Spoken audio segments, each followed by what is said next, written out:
करता senior leader जनाब श्रीनिवास साहब सीनोना से मैं रिक्वेस्ट करता हूं कि आप आज जो बूथ कमेटी के ताल्लुक से मीटिंग की जा रही है उसके ताल्लुक से आप अपना इजहार करें कि आप करना चाहिए।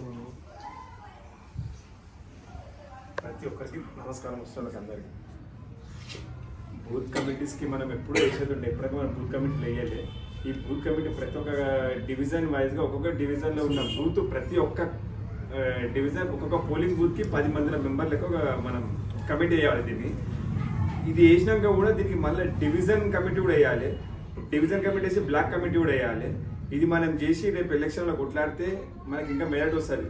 కార్వాన్లో మొన్న ఎంత మెజార్టీ అంటే మామూలు మాట కాదు, వచ్చింది 19,000 మెజారిటీ। మనం ఇంకా చేసిన మెజారిటీ పెరుగుతుంది। ఈ మెజారిటీ తోటి మనం ఉస్మాన్ భాయ్ పేరు అక్కడ గాంధీ భవన్ వేసేదానికి పోతాం, మనకు ఎంత మెజారిటీ వస్తుంది అంత। దాంతో ఆయనకి మనం వస్తే దాంతో మనకు కూడా మన ఫలితం వస్తుంది దాంతో।